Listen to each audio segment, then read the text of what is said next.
our presenter, and I'll turn it over to you. Okay, thanks. All right, welcome everyone. Yes, Ms. Frederickson asked me about a month ago if I would speak, and I'm gonna do 2 different topics tonight. So the first part will be what she asked me specifically to speak on, and that was she realizes a lot of the listeners and people participating tonight most likely have a ward or stake emergency preparedness or food storage calling in the church. Not everyone watching, that might not apply to everybody because I've shared this far and wide, but welcome everyone. So she wanted to pick my brain and for me to explain how I've been doing my calling and what works and maybe even what doesn't work, because not everything works for everyone. So that'll be the first part of this evening. And then after that, I'm going to talk about my personal recommendations for people that are really worried about everything going on right now in the country and the state of everything, and people saying, what should I do now? What are the things I should be buying or storing? Those kinds of things. And I actually gave that portion to a ward in my stake at the end of November. That's what I did for their class. So it'll be, if you heard that, it'll just be a repeat of that. But yes, my name is Wendy Driggs. I live in West Jordan, Utah. That is one of the suburbs of Salt Lake City. And I've actually been an official ward preparedness specialist for just over 11 years. And partway through that, almost 7 years ago, I was asked to be our stake preparedness specialist. And so I've actually been doing both at the same time for almost 7 years. And people say, oh, how do you do both at the same time? Basically, it was easy for me. I just took what I was doing for my ward and just expanded that on a stake level. And I'm gonna tell you now what I do, why I do things the way I do. So when I first got put in as the ward specialist, I immediately felt like a lot of people always have questions on food storage, what to buy, how much, what's the proper way to store it. I also got, I'm gonna be, doors offline. I'll be very honest, trying to be kind. A lot of excuses why people say they can't do it. You know, we don't have money, we don't have storage space. No, it seems there's a package out there. So I started to do a monthly newsletter, and at first they were just 1 or 2 pages long, but now they're like 4 and 5 pages long, and then I have to make myself stop. That's enough for each month. But so I felt like people wanted answers, and they do always have a lot of questions. So the easiest thing for me to do was to sit down, think of conversations I had with people in person or via email. What were things they were wondering about? And so I tried to answer those things in my newsletters. Other things I have always put in, they've kind of gotten longer and longer. Information on the home storage centers. A lot of people don't understand how the home storage centers work, and they have evolved and changed every 2 or 3 years. The church decides to do things a little bit differently. So every time there's a change, I put that in the newsletter. So every month there'll be a paragraph, usually on the first page, and it'll say, these are the specials, or maybe these are new products. About 1.5 years ago, they started to discontinue some products. So I put that kind of information in there. Other things are, if I live where they have case lot sales 2 and 3 times a year. So I always try to give people a heads up that, you know, these stores are going to have case lot sales this coming month. Here's where to look for the information and the prices. Wendy? Wendy, yeah. Can I just say to everybody, can you all mute? Because I'm hearing somebody's background noise. Even though I'm not hearing anybody talk, I'm just a little bit hearing background noise. So if Okay. everybody could mute so that we're not hearing it on the recording too, and then we We can could do focus on questions what at the Wendy end. says. So thank Yeah, you, we can everybody. totally do questions and answers at the end if you guys Right. still have, if I don't cover something. So let's see. Once in a while where I live, we will be brave and attempt to do a group buy on something. Maybe it's wheat from a farm or some other food storage thing where, depending on where you live, some people might be, what is a group buy? So I'll explain it quickly. Some things for food storage or emergency preparedness, if you get a group of people together and you all purchase some of that item at once, you'll get a good discount. So we will do those once in a while. And it's a lot of work. And I would say it is totally up to you as a ward or stake specialist if that's something you want to take on or not. A lot of people are like, it's too much work, I don't want to do it. But some people will do 1 or 2 of those a year. And we always make those voluntary. Nobody has to participate in something like that. Other things, sometimes I'll share documents along with my newsletter or YouTube videos that I feel pertain to that topic I chose of the month. There's so much. With my newsletters, I am not reinventing the wheel. I'm not coming up with new things. I'm just gleaning from the internet and from books and classes I've attended, and I share the information that I've learned with others. So I'm not coming up with new stuff. I just pick and choose what I'm going to focus on that month to share with other people, my readers. And up until COVID, we actually had 6 to 8 in-person classes for the community a year. I've been doing that for several years with a friend of mine from a nearby stake.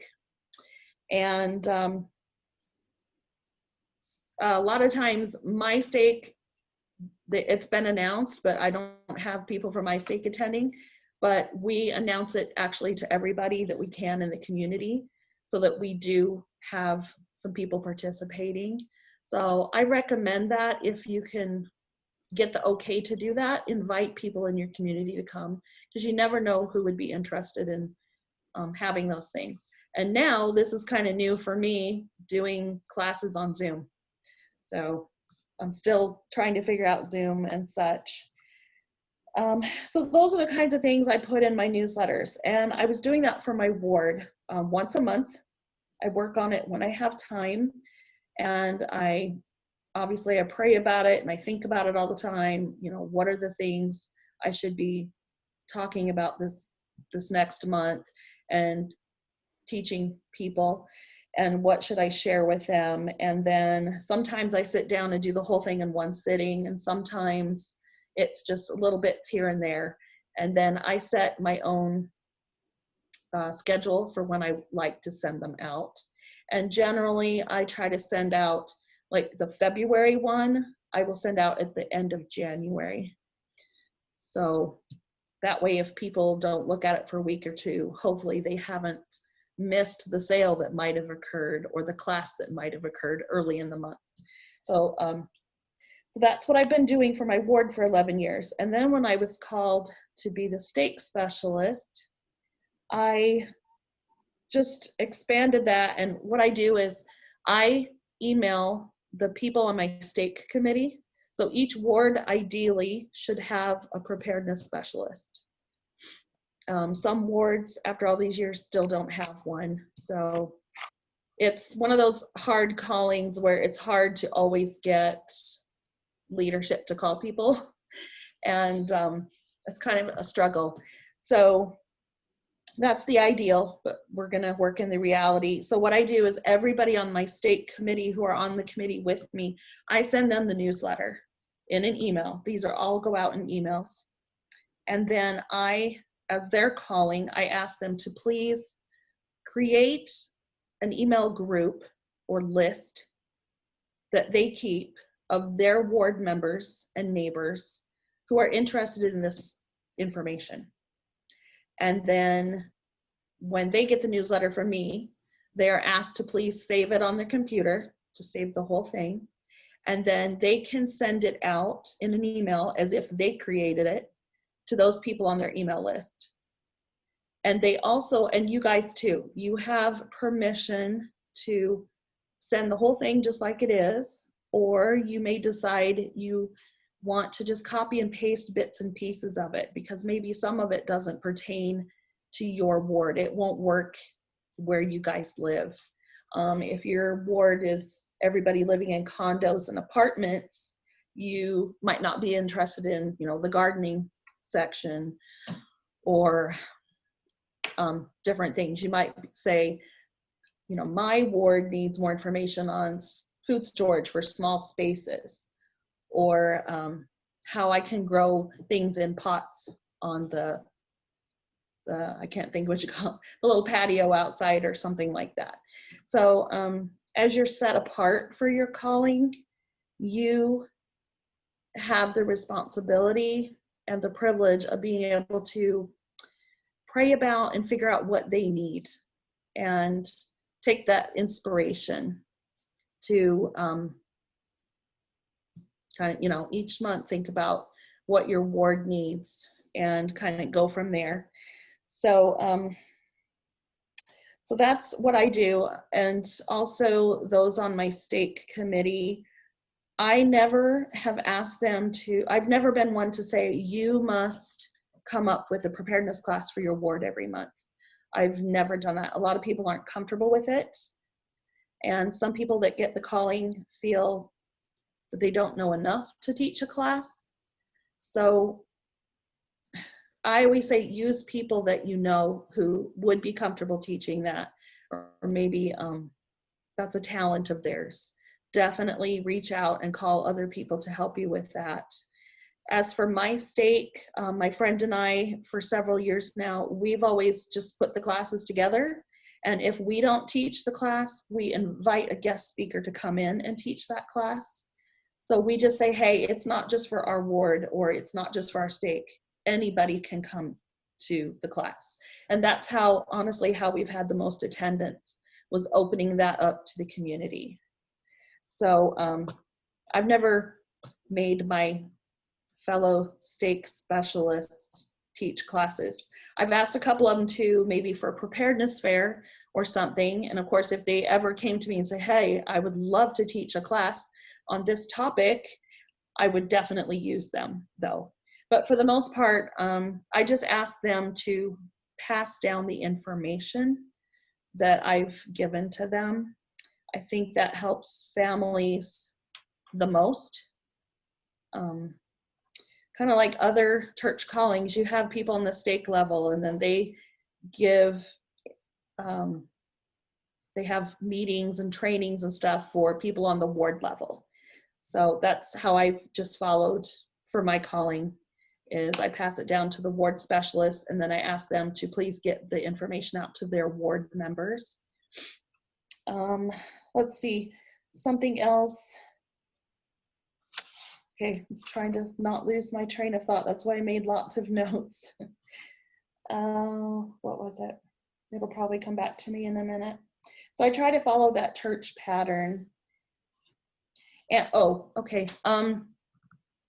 Something that I didn't discover until a couple of years ago, and I've been in here forever, was in the Church Handbook of Instructions in 2015. It actually says it is the responsibility of the ward council to come up with the ward emergency plan. I did not know that until like 2017 or 2018. I always assumed it was up to the ward specialist. And I think a lot of people are still under that assumption. So you might want to go back and read that Church Handbook of Instructions. There's not a whole lot of information on how to do our callings in there. Most of it, I think, is inspiration and trial and error to see what works. So as far as the ward specialist, what is our responsibility? It does say in there that we can give them things to think about, and we can maybe help guide the ward council in making those ward plans, but it's not solely our job. We are also I haven't looked at the brand new recommendations yet, so please forgive me. Also, we were instructed pre-COVID to provide educational opportunities for our ward members to learn and to gain skills. And so I felt that the way we were doing things, that's what we were doing. Whether people came or not, we were providing those opportunities every month, all the time. Whether it was just a newsletter or it was also the classes. So we were definitely doing that. And of course, now you could just do the class from your kitchen table on Zoom, like what I'm doing. Let's see. Okay, something else, let's see. I also use social media for my calling a lot. I'll get into that in just a second. No matter how many people came to the classes, or no matter how many people read the newsletter, even though I send it, you know, you can't make people do things. During COVID, this whole last 10 months, something that I felt very good about was everything I've been doing all these years for my calling. I didn't have to change how I was doing it, except for the Zoom class, you know. Other than that, people were still getting information every single month. People could still reach me on social media. My friends and I and family members who use social media for sharing preparedness and food storage information, we were still posting stuff all the time and answering questions. So that felt good. I was kind of like, yay me. It was good. The whole world changed and I didn't have to change very much how I was doing my calling. So people were still getting a lot of information. Let's see, I talked about that, okay. Social media, oh, what a time to talk about that. Everything has changed in the last week. So you might have to, you know, think and pray about it and decide what you're gonna do, how you will do this. What I've always said is, if your ward or stake has just a general Facebook page, I'm talking about Facebook because that's what I use. So I know there's other apps and things out there that some people use. I'm just not familiar with them. So I'm just going to talk about what I'm familiar with. So we have a general ward Facebook page where we can put announcements. And so anytime we had a class, I would put that announcement in there. And Facebook, if you look at the events tab, that's where we always put our classes. That's an event for us.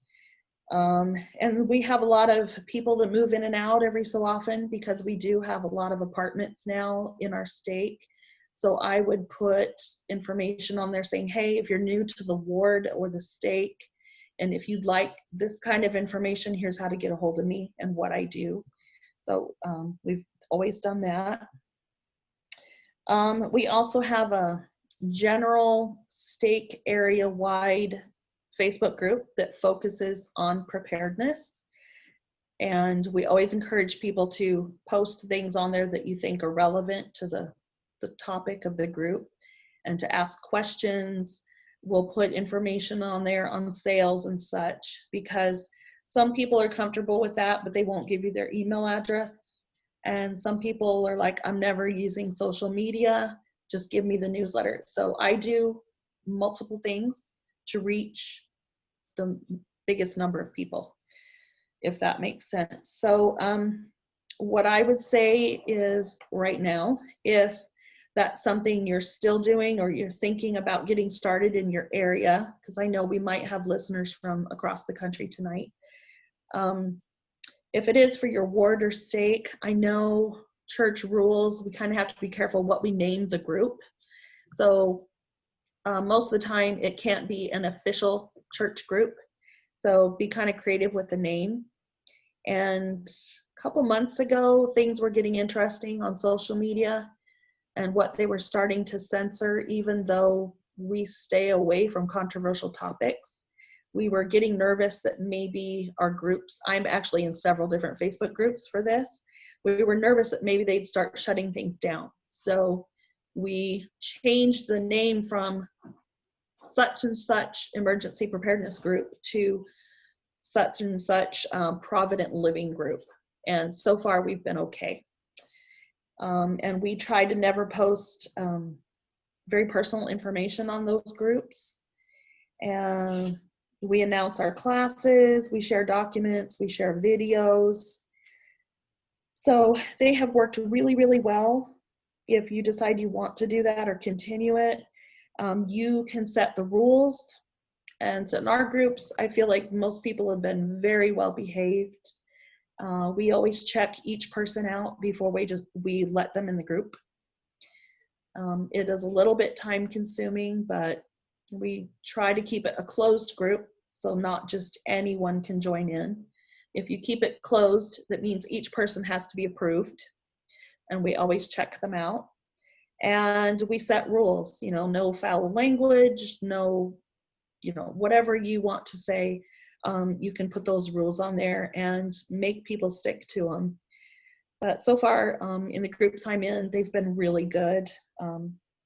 Definitely a positive thing and a great way to meet other like-minded people and share lots of information. Also, talking about those Facebook groups, a lot of people are still unaware. There's little tabs up there. It depends on if you're looking at your phone or your computer screen, but they'll either be on the side or at the very top under the big group photo. There's some different buttons, and one might be files. Those are where you can upload documents to share with people. And then if people click on it, they can open it and view it, and then they can choose to download it onto their computer. So those have been nice, but a lot of people aren't aware that that's right there. And also there's another button that says albums, like a photo album, like you would picture, and you can put different categories of things on there. For example, some albums in groups that I admin are, here's a photo album of just water storage ideas. And another one could be how to preserve different foods. Another one could be, sun oven cooking. You make it what you want.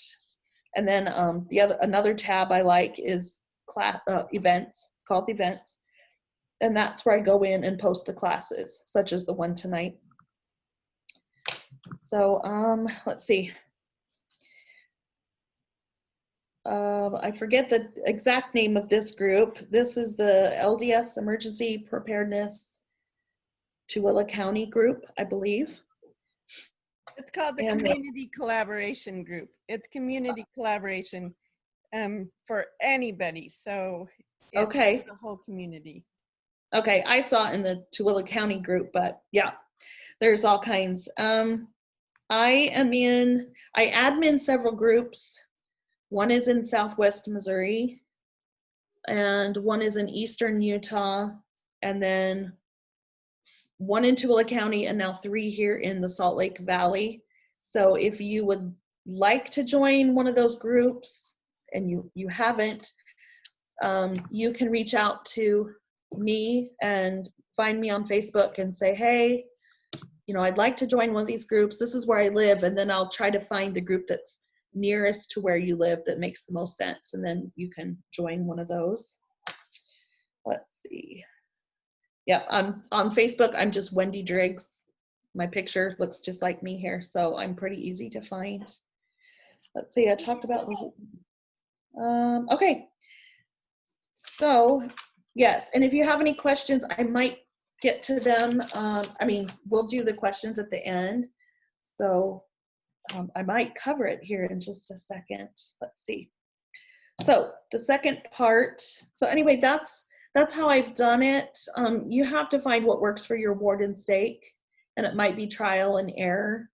But I think when people have shared the information and people get it and they're in the habit of looking for the newsletter and reading it, I get a lot of good feedback. A lot of times I hear people have a blank look on their face. They don't know what I'm talking about. And I'm like, yeah, they haven't read it. So, and I'll just say, oh yeah, I covered that last month or a couple months ago, go back and read it, or I'll send it to you again and they can look at it. So, and if any listeners here tonight would like to see what they look like, you'd like to get a couple of them or whatever, or you have more questions for me later, my email and I'll give it again at the end. My email address is Wendy, just like the hamburger restaurant, Driggs, DRIGGS, prep, which is short for preparedness, PREP, Wendy Driggs Prep at gmail.com. And you can go ahead and email me, and I can hook you up with all kinds of information, and I can let you know what worked or whatever.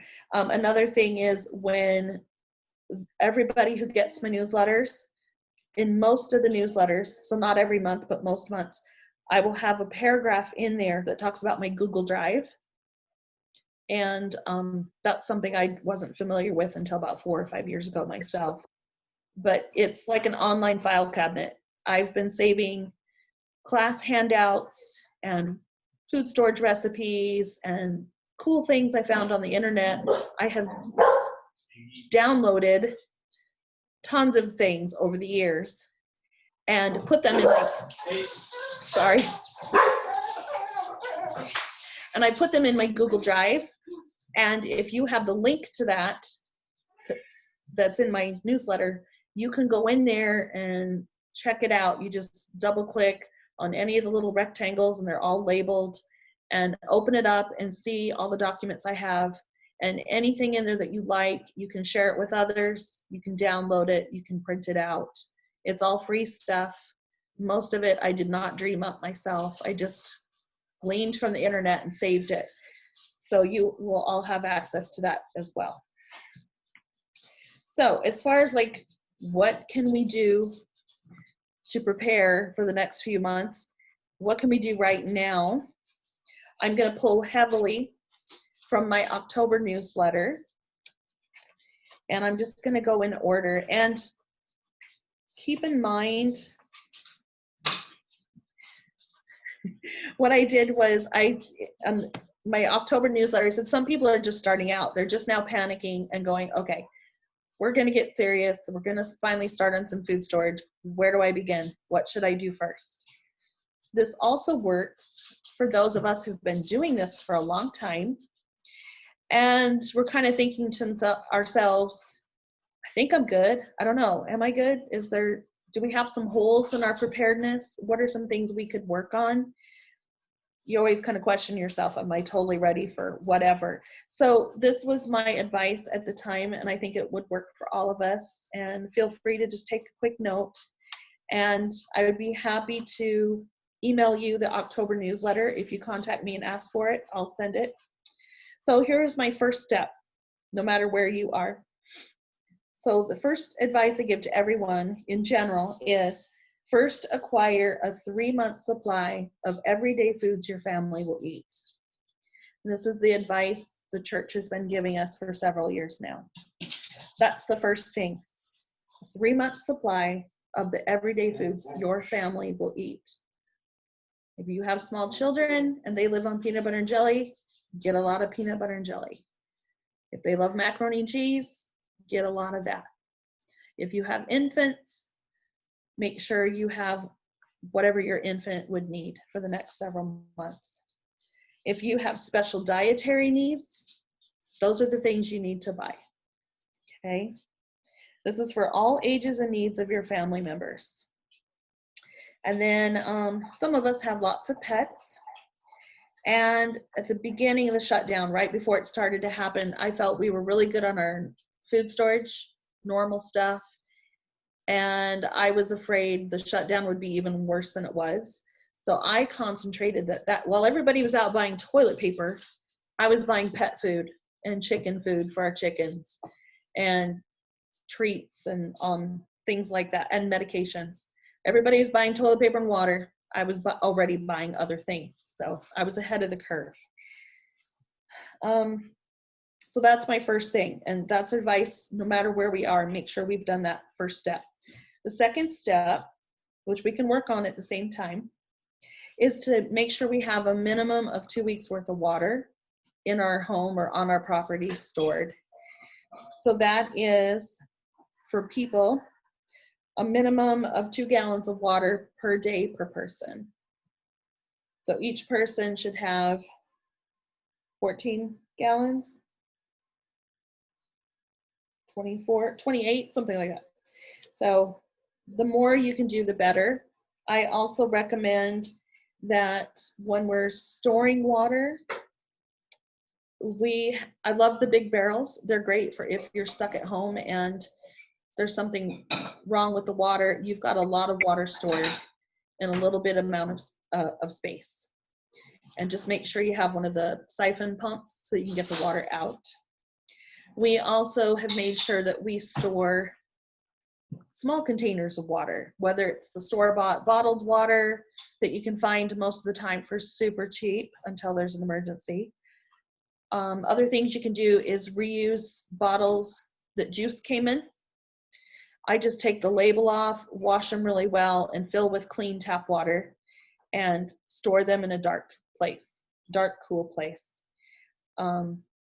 Hopefully by now everyone has learned that milk jugs are not recommended to store water. I would say that would be your last resort. And if you are using city or municipal tap water and you have a clean container, you do not need to put bleach in there. And I have tons of information on just water storage that I'm happy to share with people too. But yeah, that's the first question. Can I use a milk jug? We hear it all the time. And can I put bleach in my water? I would say put bleach in your water if you want everything to taste like bleach. So I don't recommend it. Only if it's a very questionable water source would I do that. But I have city water, everything's clean and good, and my container's clean. So I don't bother treating it at all. Other things you would want to have, and these can go in your so-called 72-hour kits, are to have at least one way of filtering water. If you had to leave or the water coming into your home has been compromised and you want to treat it, you want to have a way to filter and purify that water. These options can include, but are not limited to, a life straw. Those are pretty affordable. They're like $10 or $20 each. I would, if I could afford it, I'd get one for each person in the home. Another option is a Sawyer filter, the personal size ones. Those are great. Another thing you can get is a ceramic gravity filter. And there's also the Berkey filter system. Do what fits with your budget, what you feel comfortable with. The more options you have, obviously, the better. So, but start small. I always say if you're just starting out or you have a limited budget, do what most of us do and just start somewhere, start small. Okay, some of your water should be portable, like those juice jugs or the water bottles from the grocery store. Some should be portable and could be in case you had to leave. You could throw some in your bags or your vehicle and leave. So we like to have both barrels and small containers. Okay, the third step I would recommend to anyone is make sure you've assembled a bug out bag or a 72-hour kit. People call them a go bag or a get home bag. There's lots of names, but it's some kind of a kit that you can take with you if you have to evacuate for whatever reason. And there's tons of links and lists on the internet. So don't be surprised if you're asked all the time for people to give you a list. There's lists everywhere. Pinterest, Google, all over the place. I still call them a 72-hour kit, but please keep in mind that ever since Hurricane Katrina, I'm trying to remember what year that was, the government has actually said 72 hours or 3 days is not long enough. You need to prepare for a minimum of 5 days of being on your own. So for some of you, this is not going to be any new information, but and you need to plan for any elderly that may be in your home and their needs, or infants, or your pets. So you need to take everybody who lives there into consideration and have a special bag tailored to that individual. Okay, that's a hard one. It's a lot of work. We just barely redid ours last spring when we were stuck at home, and it took days. But That's really important. And it gives you peace of mind if it's sitting there and it's ready to go and it's fairly up to date. It is a good feeling. The fourth thing is to buy a zippered, oh, and I don't have one in front of me, a zippered 3-ring binder to start to assemble your vital documents in this binder. So just think of the big fabric covered 3-ring binders that you would send your high schooler to school with. Oh, here comes my husband with one. Let's see, and I'll tell you why. Okay, so we had a class a couple years ago. A lady came and just talked about this binder. See, here's one here. It's pretty big. Sometimes you can find them for a really good deal, but they can be up to $20, unfortunately. So try to, a used one at DI. I think we found some used ones at DI for almost nothing. They're great. So I'll show you why we chose this one. This one has a zipper so that if anything comes loose in here and you're on the go, you're evacuating or whatever, or your house is on fire and you need to grab stuff quick and get outside, if this is zipped closed, even if stuff is loose because you're not done organizing it, it won't fall out. Okay, that's just security. It also has a handle. We had another lady talk about this in her class also, and she said get ones with a handle. You could always put a carabiner on there and carry it with you. Handle's very handy. Okay, in here we're not done. It's gonna take forever. We have a couple maps, maybe like a city map and then a map of the whole state. We also have several of these pencil pouches that have the holes. And I have one here. It's for passports. If you actually have passports, they're in here and they're zippered closed. I have another one, same thing, different color. This is for like spare keys. You can also have one for some cash. And when I say cash, I mean nothing larger than a $20 bill. You actually it's better, the smaller the denomination, the better. So lots of cash in small bills, and of course you can store these in other places too, but I would put a little bit in here. Okay, what else do we have in here? We have vital documents, just like you would imagine, birth certificates, social security cards.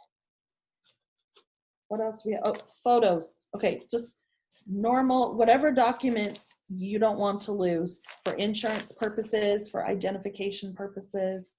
The list is a mile long, but start to keep those originals in here. And that way you can just grab this and go. There was something else I just saw that rang a bell. What was it? We have vaccination records, a will. Oh, this is what it was. Photos. We've had a couple different women come and talk to our group more than once each about their experience with Hurricane Katrina and other disasters. And these women worked with FEMA. And they said, especially after Katrina, there were several hundred children that were separated from their families. And especially little kids, they said, what is your mom's name or dad's name? Mom or dad? Like they couldn't identify. They were no help in identifying their parents. And people get separated. And so it's very important for each of our families to have fairly up-to-date pictures, and they can be just casual pictures, and print them out and put them in that binder so that if you do get separated, you have a photo that shows your child, your spouse, etc. And also it helps with proving that you are the parent of that child. You've got pictures. They said there were problems with strangers trying to take the kids and claim them because they could get benefits and probably other nefarious reasons. Photos are important, so be sure and take some pictures or copy family pictures, color copies, and stick them in there too, maybe with the year, so you know how recent they are. And you can also do that with your pets and stuff, that kind of thing too. So pictures are good to have in there as well. And another thing these women suggested we do is, I'll show you this, it's kind of noisy. It's a lanyard.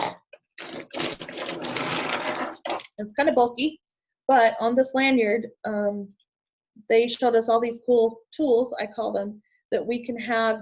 This is considered part of your go bag or your 72-hour kit. And there's stuff for chapped lips, which they said was a problem. We put some Neosporin to go. It was not cheap. But if you get an injury, you can spray it on there and keep it disinfected so you don't get an infection, which can cause big problems very quickly, depending on how big of an injury it is. There's sunscreen if you have to be outdoors a lot. There's a little thing with, what do you call it, a thermometer.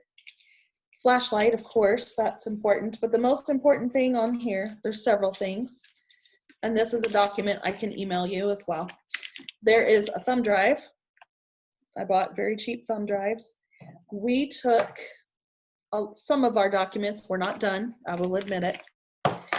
We started with the most important vital documents first, the easy ones that you think of off the top of your head, and we scanned them in color on our computer and put them all on a file in there. And then it was recommended that each person in the family get a thumb drive and copy those documents onto the thumb drive. And then everybody has one, especially if you're separated, and it's on your lanyard. Let me show you this cool thing, how I attached all this. It's a special carabiner. I have seen them at Lowe's and Walmart and sporting goods stores. Looks like this. It's by Night Eyes brand, Niteize. And it has a whole bunch of little hooks so that you can attach something to each one, but these lock so you can secure your item on there and they won't fall off. So you can twist it so they lock and unlock.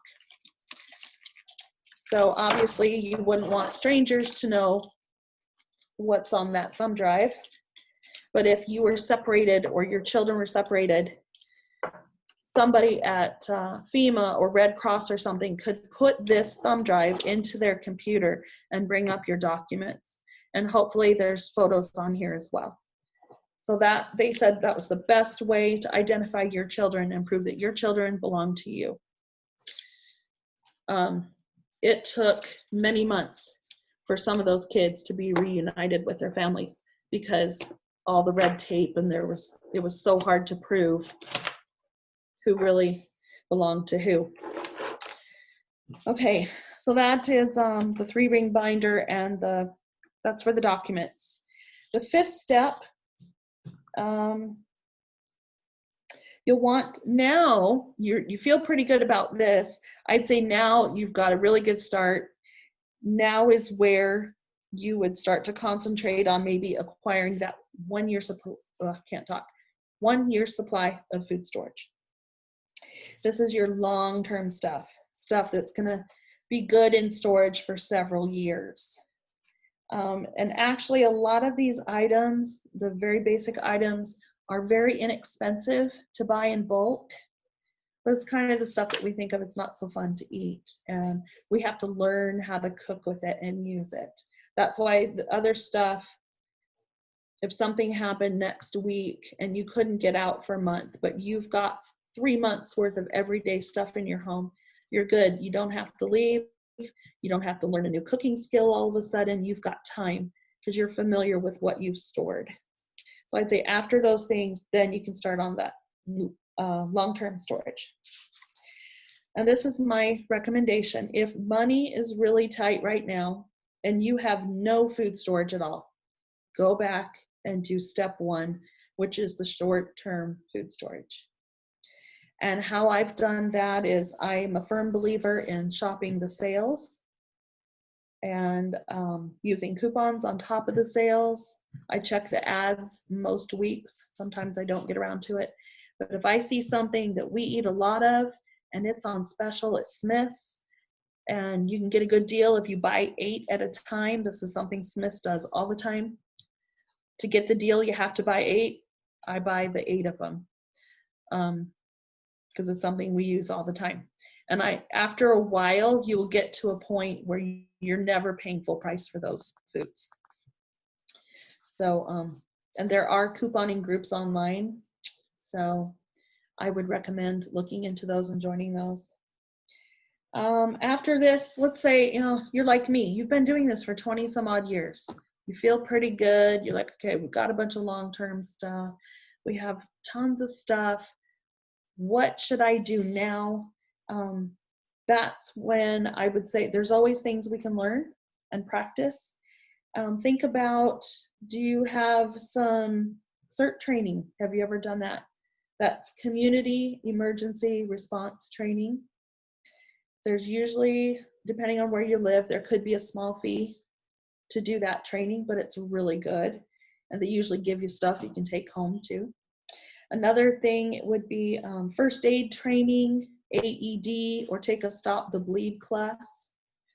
Or there's always things we can learn. Skills are huge. You may lose everything in your home, but you'll never lose the knowledge and skills that you have. So those are good things you could look at. Okay, so that was my recommendations for that. Now let's talk about last spring. What are the things that disappeared first besides toilet paper? Actually, that's my first thing on the list. Things that disappeared first. Toilet paper, obviously, we all know. Bottled water. It's good to have some, but we should already have some in our home, just saying. Other things that disappeared quickly, and some of these surprised me. Things that were hard to find for a little while were flour. Who would have thought? I never would have thought. Flour, sugar in bulk, and for good prices, I might say. Yeast. Everybody was complaining about, couldn't find yeast in the store. Bulk rice, bulk beans of all kinds. And I'm just going to interject here on those 2 items. Most people are not aware that this past summer, China, who is the #1 rice producer in the world, was having massive flooding. And don't be surprised if rice goes up a lot this year because of that. Did you have something you wanted to say? Let's wait a second. Okay. Beans, we've had a couple years in a row in the US where our different dried beans, we had bad crops. So I keep waiting for the prices on those to go up. Keep in mind, if whatever we bought in 2020 was most likely farmed and canned or boxed up or whatever in 2019. I think So things might take a while to affect us, but we need to keep in mind the admonition to store these things. And when years are good, they're easy to find and they're very affordable to buy. And we never know when those prices might spike. So for a while, these were a little tricky to buy. Other things were baking soda and baking powder for a little while, and then over-the-counter medications. So those were things that disappeared really quickly. So you might want to keep that in mind, depending on how the virus goes in the next few weeks and government issues and everything going on. We don't know if things are going to kind of stay the way they are now, or if they're actually going to get worse. So as a family, I would think about these things, pray about it, and see what impressions you get to store. Another piece of advice I have started to do myself is always keep your gas tanks half full or above. I used to wait until I was, almost empty and then I'd gas up. But now the last couple years, I've tried to get that habit going for myself. When the gas tank gets down half full, go fill up again. It doesn't cost you any more in the long run. You're just filling up a little bit more often. And also, always have some cash on hand in small bills for emergencies, just in case you have to leave suddenly or there's an issue at the bank or whatever. Okay.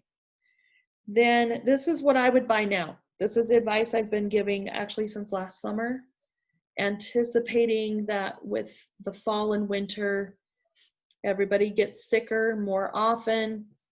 This is normal. And with other things going on, I've been advising since last summer to gradually start to build up a supply of these things. And I just get a little bit at a time. I don't go out and clean out store shelves. I don't like it when people do that, and I don't do that. I just get a little bit here and a little bit there. So number one is if you're on prescription medication, definitely keep on top of that. Ask your doctor if there's a way that maybe you can get some a little bit ahead. This is tricky, and I think a lot of it has to do with insurance. But there are ways you can, save a little bit here and there, fill that prescription as soon as possible. I've been told that a lot of times your pharmacy will, or insurance will let you fill it up to a week early. So maybe you can squirrel away a little bit of extra prescription medications. So that's the first one if you're on prescriptions. The next thing, I've seen lots of videos online by various doctors on these recommendations to prevent or to build up your immune system, so that hopefully you don't get the dreaded thing that's going around. One thing is, let's see, vitamin B. I think there's different ones. I have B12. Okay. C, we always have had lots of vitamin C. It's good for you. If you do get really, really sick, you can actually do super high doses of vitamin C and just hit it hard at the beginning. You'll know when you've had too much because your body will expel it. You'll actually start to get diarrhea. And then they say when that happens, back off a little bit because you don't want that to continue. But the vitamin C is very good for you. Another one is D3. This might be backwards for you. I'm not sure. I'm not super great with Zoom, but D3. And you can do, actually my January newsletter, I had it all written out nice and explained like how many IUs you could take of vitamin D3 on a maintenance basis. And then if you do get really, really sick with this thing going around, how many you're going to bump that up. And it is in my January newsletter. And of course, I'd be happy to email it out. Another thing I learned last spring at the beginning of all this was vitamin K2 is good. It helps vitamin D3 work better. So I personally have been doing both of these for like 8 months now because I don't want to get sick. Another thing is zinc. So I've been doing that. And I recently heard about this one. It's how I say it is quercetin. It's Quercetin. And some of these I had a hard time finding in my local stores for some reason. So I just went online on Amazon like everybody else and ordered them there. So I don't have a ton, but I have maybe 3 months worth if everybody else in my house decided they were finally going to start taking them. So I would stock up on those. Other things before you need it are cough, cold, and flu medications. I've actually, in a normal year, I've been doing that for several years. Early fall, I start to get a few of those to have on hand at all times for the fall and winter, because if you're the one that does the shopping and you come down sick, the last thing you want to do is go out and go shopping.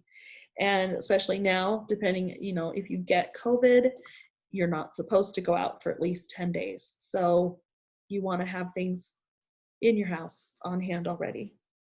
And other things I stock up on are pain relievers. And if anybody in your home cannot have ibuprofen, then you want to be sure to have a little bit of Tylenol or acetaminophen on hand. Okay, other things I've been encouraging people to do even before this past year was in the fall, start learning about immune boosters and stock up on some of those. And those can be things such as elderberry supplements, fire cider, or master tonic. It goes by both names. That is something you can usually make. Kefir, you can make it or buy it. I actually make my own.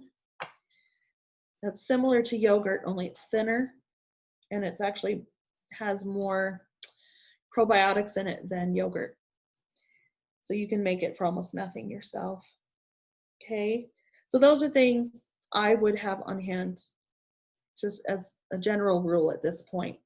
But definitely this time of year, if you're nervous about getting sick or whatever and you don't want to go out, have those in your home. If you start to come down with something, you can hit it hard with a bunch of these and actually nip it in the bud. Most likely, there's no guarantee, but we can take care of ourselves for a lot of things. Other things I started to get late last winter, like January, February, because I figured this was coming to our country at some point, and it did, were medical tools. Let's see. And it's funny, at the beginning of the whole shutdown in March, my doctor said, congratulations, you have high blood pressure. And I couldn't go in person to the doctor. And he told me go to Target or wherever and get a blood pressure monitor. And I had to use this quite a few times to do telehealth visits with him. So these things, this was, I think, $40, but I believe they're even less, depends on the brand and the store. But you can find these online or in pharmacies. So blood pressure monitor is handy to have for your telehealth visits.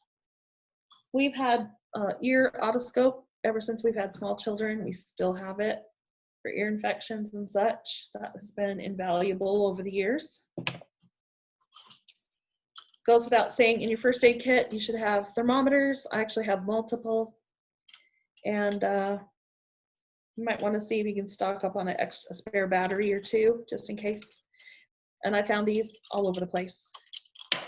Grocery store, pharmacy, Target, Walmart. Okay, and then last winter, this was a new purchase for me also for telehealth visits. Or if you're just a parent at home, let's say we have some people in our home with asthma, including myself. And you kind of wonder, at what point should I be nervous? I'm having a hard time breathing. Do I go to the hospital? Do I stay home? I bought a pulse oximeter. I actually bought this one on Amazon. I think it was $25, but I believe I saw some at my local Target the other day. And so it'll take it just goes on your finger and it takes your pulse and it tells you how much percentage of oxygen you're taking in. And you can look online and they'll tell you, you know, if your pulse oxygen count is between this and this, you're okay.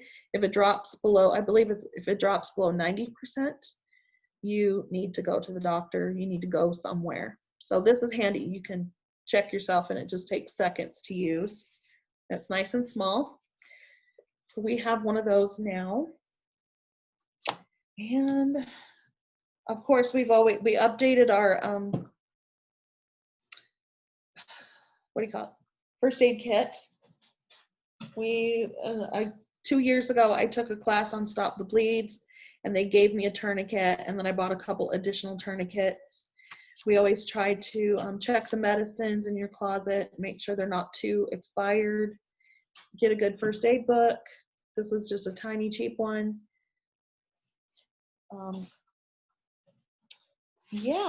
Those are some tools. Oh, this is very important, especially if somebody in your home has severe allergies and asthma, is get a nebulizer. We have an old one that we've had for 20 some odd years because of kids with asthma. but you can also buy a battery operated nebulizer online. Just Google that. And I also have a friend, Claudia Orgil. She lives in Utah County, and she does sell one on her website, which is Healthy Preparedness. So you can just do a search for Healthy Preparedness. And it's, the whole thing is healthypreparedness.blogspot.com, .net, I think it's .net. And she does have a Facebook page by the same name, and she sells a few of these things. She focuses on preparedness, like medical wise, and health and nutrition, but she does sell a battery operated nebulizer. And so we have one of those as an emergency backup if we didn't have any power. Okay, if you have babies in the home, you definitely want to make sure you have diapers on hand, like a couple months worth or so. I would invest in cloth diapers and the little old-fashioned plastic pants. That's for, okay, we're out of the disposable diapers, now what? Those would be, you never know when you might need the old-fashioned cloth diapers. Baby formula, and obviously baby foods. If you have pets or even large animals, you want to make sure you've got a decent supply on hand of food and treats, litter, things like that. I have seen people ask online several times how to store like dog food or cat food for long term. And if you're buying dry dog food or cat food, there's no good way to store it for very long, because of all the fats and meat in there, they will go rancid. So I would say make sure you've used it and rotated that out about every 6 months. Canned will last a lot longer. So we don't have 6 months worth or anything like that, but I tried this past year to have maybe a couple months worth on hand for all the critters in our house. And then once I felt like we had a good supply, food and water, those kind of things, we slowly stocked up on basic everyday toiletries that we use all the time, and some cleaners, not a lot, but some. And I buy them on sale, and I try to use coupons with those things. And also dollar stores, go check those out. Up until recently, I never thought to go there. It just wasn't on my radar, but they do have some really good deals there. And it's nice to have a few things on hand. So those are the things that I personally would focus on and make sure I have in my home. It makes me feel comfortable, and we're set. So I'm happy to take any questions right now. If anybody's still listening, we can do a Q&A or whatever you'd like to do. I have a suggestion too. Some of the things that I noticed that were missing or that are disappearing is canning supplies. Oh, yes. And the canning supplies and the canned goods, they said that the canned goods, like the producers, they didn't have enough cans to make the refills for the next season. And so like pumpkin, they were very slow on getting the pumpkin, so they took away the cans from the chili sauce and used those cans to can up pumpkins because they didn't have enough of that. So it was really seasonal. And then I've also noticed too, like the butane oil, the butane fuel for your butane stoves. You can't hardly find that anymore. Really? They don't have, yeah, the hardware stores, a lot of places, I've had a hard time finding it, so I had to order that off the internet. Okay. I just discovered the butane at Sam's Club like this summer. I never thought to go to look there, and for some reason I noticed, no, it was a YouTuber I watched, and he said, one I watch almost every day, and he said, oh, I get this 4-pack for like $6 at Sam's Club. So the next time I went to Sam's, I got some, not a lot, just like one 4-pack. But yeah, it's kind of funny. We get in the habit of buying certain things at certain places, and I don't always, like the Dollar Tree, I never thought to get cleaning stuff there. So we have to keep our eyes open all the time.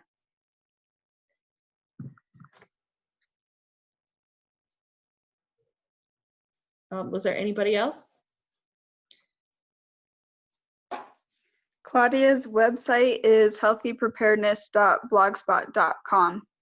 It is .com? Okay. Thank you. That's my daughter chiming in. Yeah.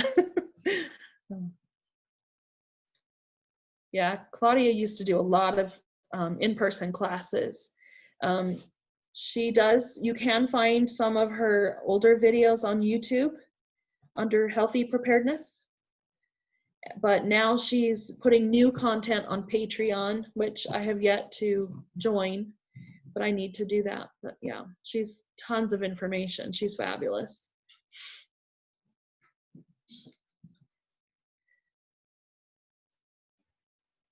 Is there any other questions out there?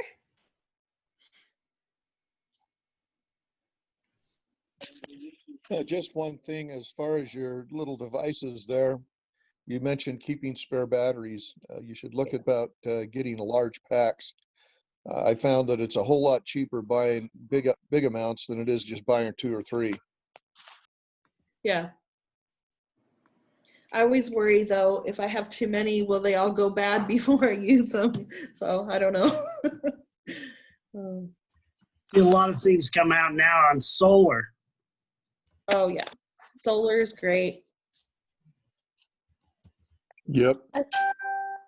I've Another- had one of the batteries I buy a lot of because we have so many remotes for our cars are the 2035s or 2032s. I can't remember. Anyway, I've bought like 100 of those, and we just finally finished using the last ones, and they last a long time. They haven't gone bad on me for the whole time.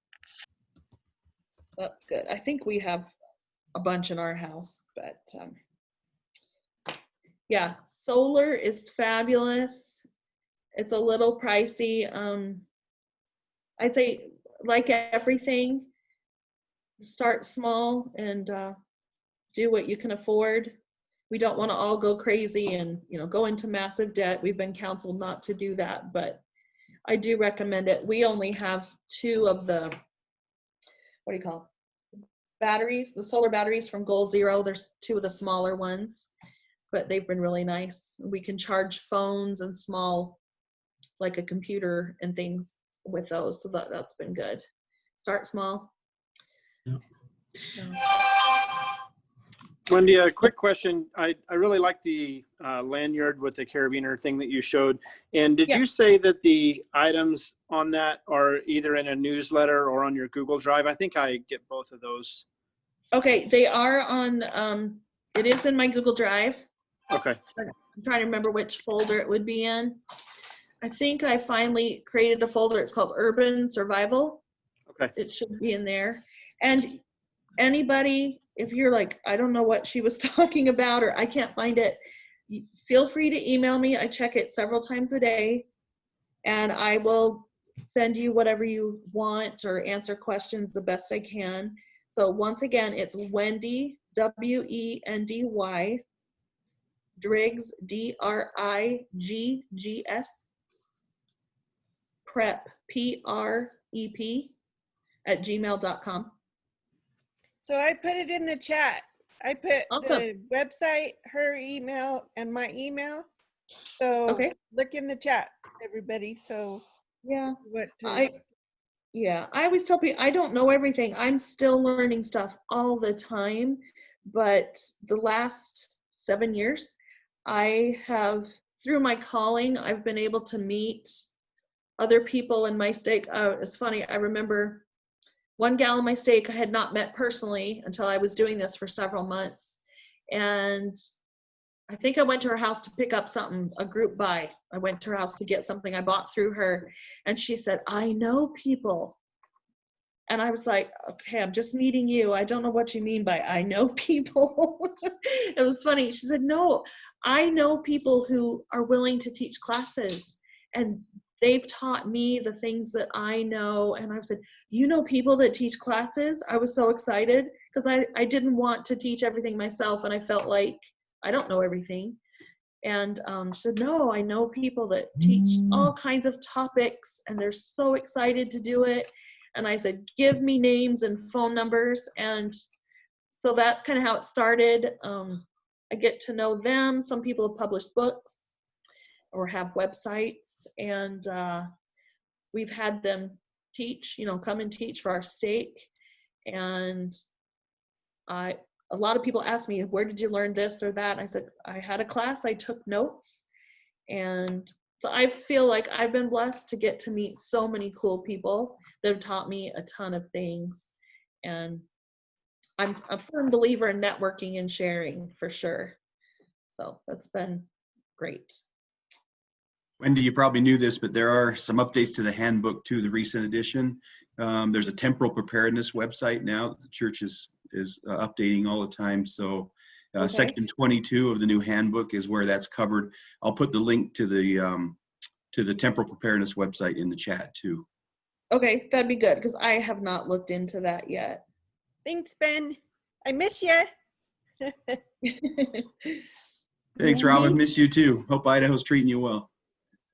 Well, Idaho is. It's just COVID isn't. We Yeah. can't even go Oh, to geez. church. So I know. yeah. So it's kind of hard to make friends. So I miss all my friends back home. Thank you so much, Wendy. I so appreciate your time and your expertise. Just so everybody knows, again, I put the emails in that website in the chat. Also, a good resource is the Be Ready Utah. They had a webinar expo last year in November, I think it was. I haven't looked at it because I was so busy moving, but I am sure there is lots of great information on the Be Ready YouTube channel. They also did prepcasts the whole last year of different areas of information. Our Tooele Ready app has tons of great information too. And remember, Wendy was talking about the taking pictures and stuff. On that app, you can take pictures of the things in your home for insurance and the people in your family and different things. The one thing we learned from the fire that we had in Tooele County was people didn't have time to grab everything that they wanted, but they always had their phone. So if you can do whatever you possibly can to put your information on your phone or send it to somebody so that you can access it somewhere. There's apps out there that you can take pictures of your documents and it turns it into PDFs, which I've done, and it's been so helpful. So we are really blessed for the time that we live in. Even though it's crazy, there are a lot of resources and a lot of help out there to help us be able to get prepared and get more at peace, even in all this craziness. So I thank Wendy. I thank all of you for attending tonight. And if you have any questions, please email either of us. And if you want to be put on my collaboration list, please let me know by emailing me. And thank you so much, Wendy. I so No appreciate it. problem. Have Yes, thank you, Wendy. great, oh, Thanks. thank you so much. So have a great rest of the week, and we'll see you later. I should have turned on my my video because I miss you all, but see you all next month, second Wednesday, 7 o'clock. It'll probably be through GoToMeeting because I totally know how to do that one way better because that's what we use for work. So anyway, thank you all. Have a Thank you, great- Robin. You're awesome. Yeah, you guys are awesome. Thank you. Thanks, Robin. Bye, Ben. Bye. She's in Idaho now?